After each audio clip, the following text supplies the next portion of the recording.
The Supreme Court took strong cognizance about the short tenures of chief election commissioners and has pulled up the government. In fact, Justice K.M. Joseph iterated that, I quote, a CEC is a person to be appointed in his own right. You, that means government here, have made it into a promotion source. You are supposed to appoint a person directly as CEC. You have made election commissioners feeder category. The founding fathers contemplated a CEC who will hold office for 6 independent years, not as a promotion. Hello and welcome to Alpha S Academy. I welcome you all to the AB Discuss with Maddie, presented to you by Alpha IS Academy. And to discuss the issue regarding the CEC, we have with us Madhav Fatro, the founder of Alpha IS Academy. Hello and good afternoon, Madhav. I welcome you. Good afternoon, Avi. Good afternoon. I am really very sorry to disturb you on a Sunday afternoon, but then the matter is of a very suppressing or pressing nature. So yeah, Madhav, if you could like briefly tell us what about the Election Commission and constitutional provisions.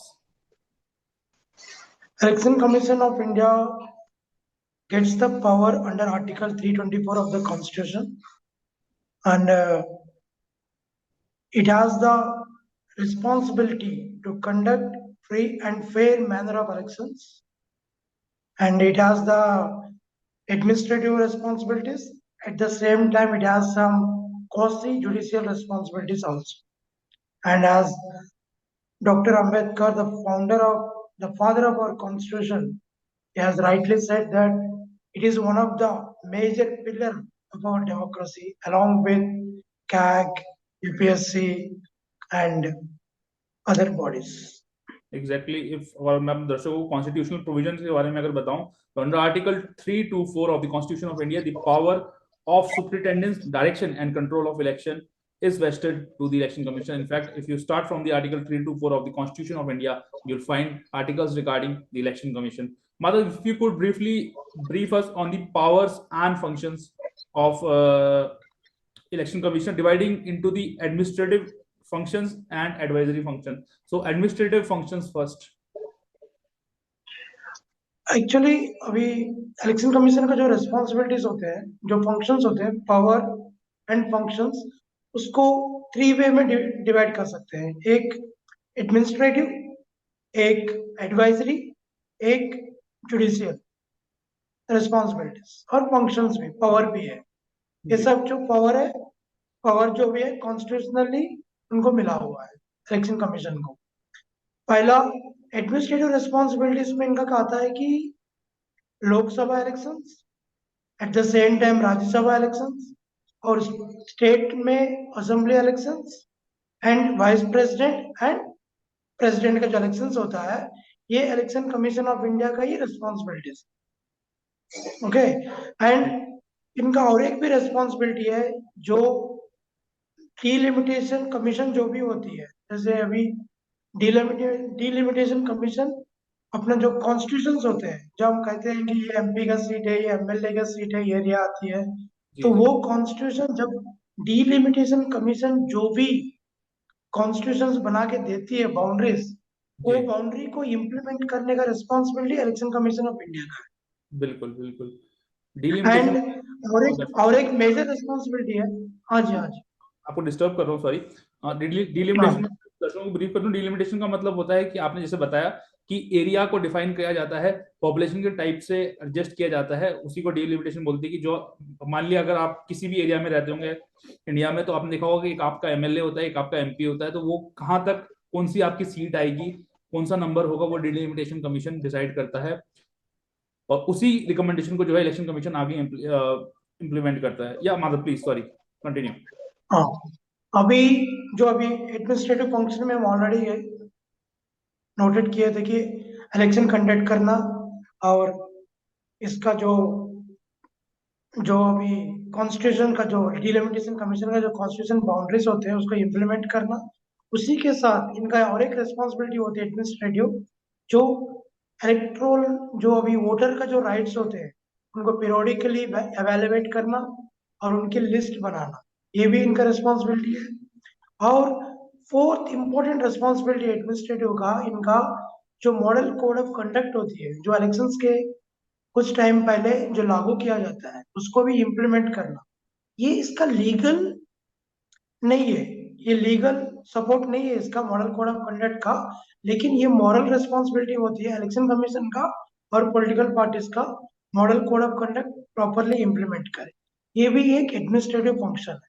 और इनका पास जो और एक administrative function है important वाला, जो अभी recently हम न्यूज में सुने थे कि जो शिवसेना का जो स्प्लिट हुआ था दो पार्टीज का, एग्जैक्टली, उनका इलेक्शंस सिंबल्स में सिंबल्स के इश्यू अकॉर्डिंग। हुआ था। हाँ, वो और पहले इनका ये भी रिस्पॉन्सिबिलिटी है। समाजवादी पार्टी के साथ भी पहले एक बार हो चुका है। एग्जैक्टली, ये इनका एडमिनिस्ट्रेटिव रिस्पॉन्सिबिलिटी है, जी, किसको सिंबल देना है, देना किस है। पार्टी को रजिस्ट्रेशन करना है, किस हाँ, पार्टी को नेशनल लेवल पे नेशनल पार्टी घोषित करना है, और स्टेट लेवल में किस पार्टी को घोषित करना है, ये भी इनका administrative responsibilities. in fact, on a lighter note, if I may say, even the election commission doesn't decide that; it is the Supreme Court who gets to decide that, because the party who loses goes into the appeal into the Supreme Court. So exactly. at the end of the day, it's the Supreme Court who is deciding which party will get what symbol. Madhav, that was about the administrative functions. If you could, like, just in briefly tell us the advisory functions or advisory jurisdiction of the election commission. Advance jurisdiction में देखिए, अभी किसी disqualification होता है, जी, जब किसी members को disqualification होता है, तो जी, प्रेसिडेंट और कोई भी गवर्नर कुछ भी होंगे, वो इलेक्शन कमीशन ऑफ इंडिया का ही राय लेते हैं पहले। जी, और जी। ये डिस्क्वालिफिकेशन पहले ये अपना बोल भी सकते हैं कि देखो इनको डिस्क्वालीफाई करना है, ये एडवाइजरी होती है। और इनके पास एक कौन सी जुडिशियल पावर होती है, वो क्या होते हैं कि किसी एक्सपेंडिचर लिमिट पे किसी भी बंदे ने, किसी एमएलए, किसी पार्टी ने कुछ मिसयूज किया हो, तो उसको डिस्क्वालीफाई करने का ये इनका राइट होता है। और इलेक्शन के टाइम पे हम सुने हैं कि किसी पर्सन का जो कैंपेन में कोई कुछ लैंग्वेज, कोई अनपार्लियामेंट्री लैंग्वेज यूज किया होगा, तो उसको कुछ दिन के लिए उनका कैंपेन करने का रिस्ट्रिक्ट कर दिया जाता है। ये भी इनका पावर होता जी, है। इलेक्शन कमीशन ऑफ इंडिया का एडवाइजरी, कॉन्स्टिट्यूशनल और इसका जो एडमिनिस्ट्रेटिव फंक्शंस है बहुत ही वाइडर है। बट ये इलेक्शन कंडक्ट करने का और इलेक्शन का रिजल्ट तक ही इनका सीमित होता है। बाद में आपने सही बोला है कि कुछ भी प्रॉब्लम्स होती है तो वो सुप्रीम सुप्रीम कोर्ट। कोर्ट का पास भी चले जाता जी, जी, जी।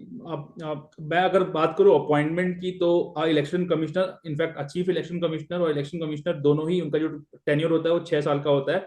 या फिर अगर उनकी जो अधिकतम आयु है वो 65 वर्ष, that means the tenure is 6 years, and they can hold the office up to the age of 65 years. Now that's the basic qualification. Now what is the method of appointment to the election commissioner?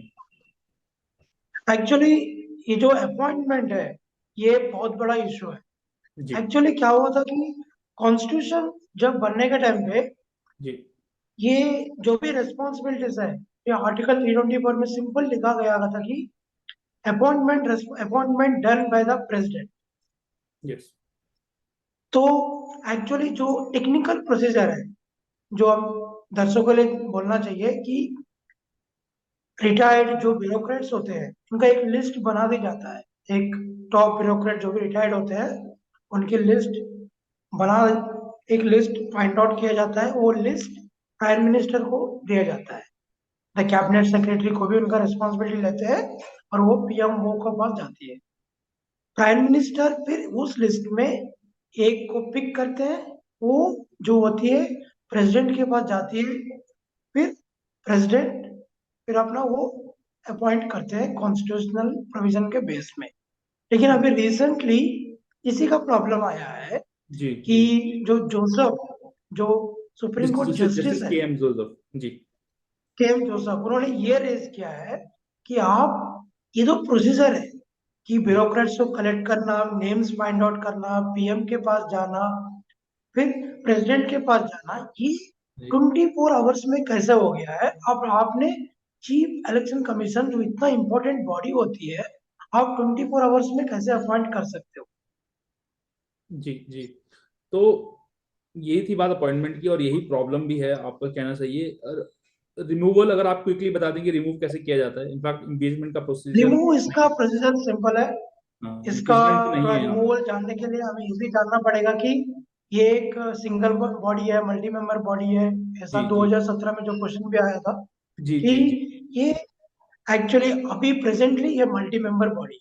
Multi 3 ji member की होती है। Chief election commissioner होते हैं, उनके 2 election commissioner होते हैं। Chief election commissioner जो होता है फर्स्ट अमॉन्ग द इक्वल होता है। एग्जैक्टली। जो भी डिसीजन होती है ये मेजॉरिटी वोट पे होता है। ठीक है। मैं थोड़ा सा आपको लेकिन इंटरप्ट करूंगा यहाँ पे। मैं बता दूं कि हाँ जी। इलेक्शन कमिश्नर एक ऐसी बस कहने के लिए चीफ इलेक्शन कमिश्नर है, बट मैं अपने दर्शकों को बताऊं कि तीनों इलेक्शन कमीशन जो होते हैं वो इक्वली होते हैं। और जैसे माधव सर ने बताया हमें कि he is the first among the equal, तो तीनों इक्वल हैं, but then first among the equal है। बस उसके अलावा कोई वो नहीं है, तीनों इक्वली होते हैं, इक्वल पावर कैरी करते हैं। इनफैक्ट जो डिसीजन भी लिया जाता है इलेक्शन कमीशन में वो बाय मेजोरिटी लिया जाता है। और एक्चुअली ये जो मल्टी मेंबर बॉडी की है ये भी बहुत अच्छी कहानी है। जी ये जो एक्चुअली जब कॉन्स्टिट्यूशन बना था ये सिंगल मेंबर बॉडी था, जो जी है कि चीफ इलेक्शन कमिश्नर ही थे। जी लेकिन 1989 में राजीव गांधी गवर्नमेंट के अंदर थोड़ा एक कंट्रोवर्सी भी हुआ था उस टाइम पे कि जी इन्होंने सिंगल मेंबर बॉडी को मल्टी मेंबर बॉडी बना दिया। जी फिर ये मल्टी मेंबर बॉडी 1990 में गवर्नमेंट चेंज होने के बाद ये फिर सिंगल मेंबर बॉडी बना गया। फिर 1993 में अगेन ये इसको फिर मल्टी मेंबर बॉडी बनाया था, 3 मेंबर का बॉडी। फिर 1994 में पहले ऑर्डिनेंस के थ्रू बनाया गया था, फिर 94 में एक्ट के थ्रू बना गया था। लेकिन अभी इसके साथ कोई भी छेड़खानी नहीं कर रहे हैं। प्रेजेंटली ये मल्टी मेंबर बॉडी है।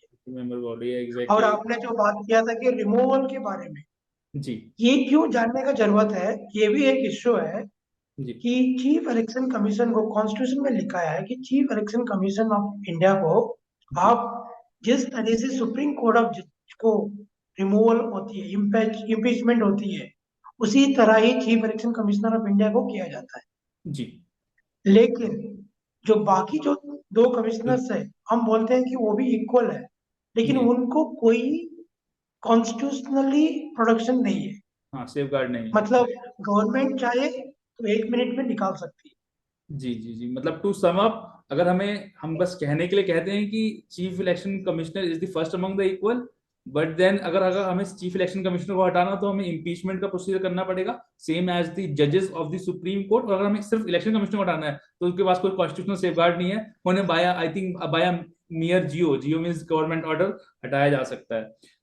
मतलब what are the major issues with the election commission, if you could sum up. जैसे हमें इस इश्यूज के बारे में बात करने से पहले जी कॉन्स्टिट्यूंट असेंबली में एक डिस्कशन हुआ था। जी जब डॉक्टर अंबेडकर जी को, जो फादर ऑफ आवर कॉन्स्टिट्यूशन है, उनको पूछा गया था कि इतनी इंपॉर्टेंट बॉडी है, ठीक है, आप इसको किस तरह से देखा जाता है। तो उन्होंने बोला है कि इस बॉडी जो है ये बेसिक, मतलब कॉन्स्टिट्यूशन का प्रोटेक्टर है। मतलब एक जो डेमोक्रेसी का एक प्रोटेक्टर जैसा ही है। तो इसके लिए हमें इसका सिक्योरिटी और टेन्योर जो भी है इसको कॉन्स्टिट्यूशनली प्रोटेक्शन देना पड़ेगा, नहीं तो ये एक रबर स्टैंप की तरह बन जाएगा एग्जीक्यूटिव के अंदर। वो पहले ही उन्होंने बोले थे कि पूरा एक कॉन्स्टिट्यूशन जो है एवॉल्विंग डॉक्यूमेंट है, तो पार्लियामेंट को भी पावर देना चाहिए इनका अपॉइंटमेंट का प्रोसीजर थोड़ा सा कॉन्स्टिट्यूशनली एक लीगल मैनर पे लाने के लिए। लेकिन अभी तक कोई भी गवर्नमेंट ने ये ट्राई नहीं किया था कि जो इलेक्शन कमीशन का जो अपॉइंटमेंट प्रोसीजर है उनका प्रॉपरली एक लीगल मेथड पे लाने के लिए। तो ये अम्बेडकर जी उसी टाइम में बोले थे ये पार्लियामेंट की रिस्पॉन्सिबिलिटी है। भाई देखो, इसमें जो अप्रोच है ये एग्जीक्यूटिव के अंदर रबर स्टैम्प बन सकता है, लेकिन आपको ये करना पड़ेगा, पार्लियामेंट की रिस्पॉन्सिबिलिटी है। तो आपने जो बोला इश्यूज है, यही डॉक्टर अंबेडकर जी का वर्ड्स जो है अभी रियलिटी हो रही है। जी कि अभी जो भी सुप्रीम कोर्ट में डिस्कशन हो रहा है, जो स्कॉलर्स के बीच में, क्रिटिक्स के बीच में जो भी डिबेट हो रहा है, इसी का है कि आप इतनी इंपॉर्टेंट बॉडी का, जैसे आप देखोगे central vigilance commission CVC CBI का जो अपॉइंटमेंट होता है एक कोलिजियम सिस्टम है जी कि आप उसमें लीडर ऑफ द ऑपोजिशन को भी और जुडिशरी का मेंबर्स को भी आप इंक्लूड करते हो। जी लेकिन इसमें इतनी important body only executive decide करता है कि कौन अगला चीफ इलेक्शन कमिश्नर बनेगा।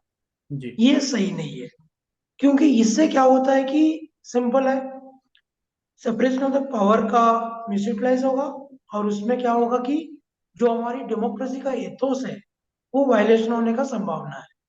और एक मेजर इश्यू है कि अभी हम रेडियली डिस्कस किए थे, आपने तो चीफ इलेक्शन कमिश्नर को और बाकी दो इलेक्शन कमिश्नर्स होते हैं उसको इक्वली ट्रीट किया जाता है, और लेकिन एक को कॉन्स्टिट्यूशनली प्रोटेक्शन है और दोनों को कॉन्स्टिट्यूशनल प्रोटेक्शन नहीं है।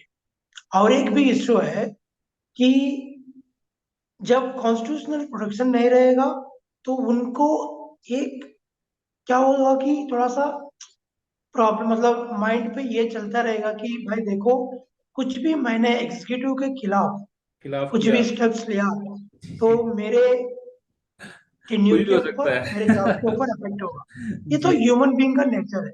यस। और एक एब्सोल्युटली। प्रॉब्लम है कि और एक प्रॉब्लम है कि जो भी इलेक्शन कमिश्नर सेलेक्ट होते हैं तो ये माना जाता है कि ये कन्वेंशन है, जो नॉर्मली माना जाता है, ये कोई लीगली कॉन्स्टिट्यूशनल अप्रोच नहीं है, लेकिन एक कन्वेंशन है कि जो भी senior chief election commissioner retire होने के बाद जो बाकी दो होते हैं उसमें जो भी सीनियर होगा तो उसको प्रमोट किया जाता है सीईसी की तरह।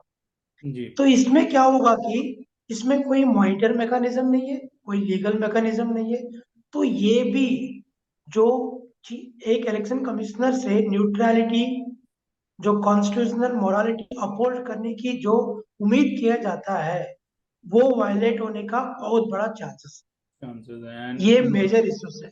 and election commission being the one of the pillar of our democracy, it is very important and imperative that the its independence is ensured by the means of constitutional safeguard and not be left at the mere hands of executive.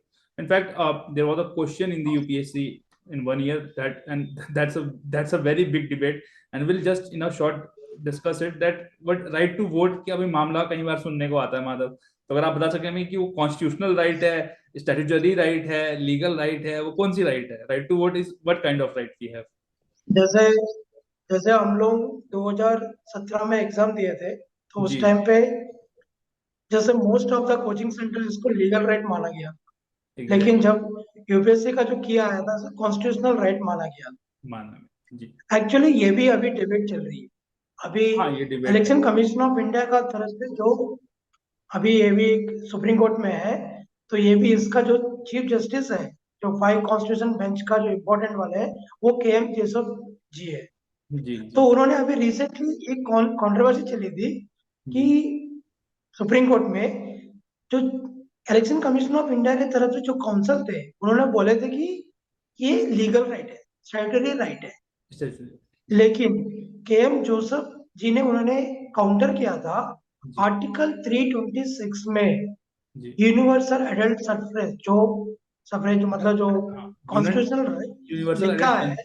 Sense, मैं बता दूं बहुत हाँ सारे जी। लोग confusion रहते हैं। Actually इसका मतलब ये होता है कि हाँ 18 वर्ष से ऊपर के जो व्यक्ति हैं, जो नागरिक हैं भारत के, वो उनको पास राइट टू वोट है। Yes madam. हाँ। अब ये आर्टिकल 326 को आप प्रॉपरली रीड करोगे जी तो उसमें जैसे के एम जोसेफ जी ने भी बोला है कि आप आर्टिकल जी। 323 थ्रू देखोगे, ये कॉन्स्टिट्यूशनल राइट है। डिबेट मतलब इसका अभी वो डिबेट चल रहा है, लेकिन चल रहा है। बट यूपीएससी देन के लिए तो कॉन्स्टिट्यूशनल राइट बट मानना देन ही सही है। यूपीएससी के लिए तो कॉन्स्टिट्यूशनल राइट है। और मैं छोटी सी स्टोरी अपनी भी बता दूं, personal experience being a student of law. मेरा आंसर खुद गलत था, मैंने तो फंडामेंटल राइट मारा था। तो कोई बात नहीं, हो जाती है हम्म। चीजें। और देखिए बहुत सारे लोगों का सही भी था।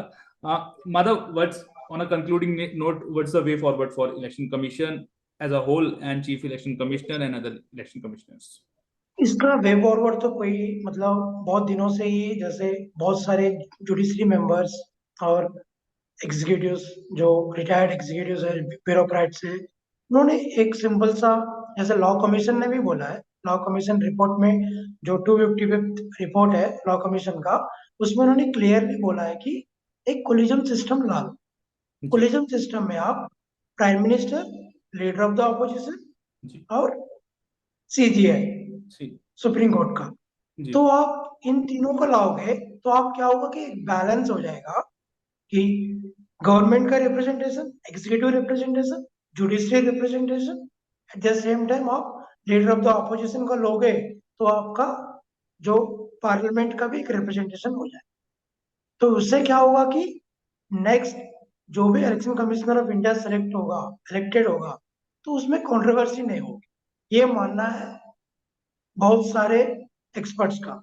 और एक सेकंड है कि अभी जो ये मल्टी मेंबर बॉडी है उसको मल्टी मेंबर बॉडी रखो, लेकिन तीनों को same constitutional production law, constitutional amendment लाके तीनों को सेम प्रोडक्शन लॉ, जैसे सुप्रीम कोर्ट जजेस का जो रिमूवल प्रोसीजर होती है वो भी बाकी दो इलेक्शन कमिश्नर को भी लागू करना चाहिए। जी तभी ये इसका जो वैल्यूज है, neutrality, non partisan, constitutional responsibility, ये अपहोल्ड होने का बहुत सारा चांसेस बन जाएंगे। हाँ एग्जैक्टली, एंड उसको स्ट्रेंथन करने से ही हमारी डेमोक्रेसी स्ट्रेंथन होगी।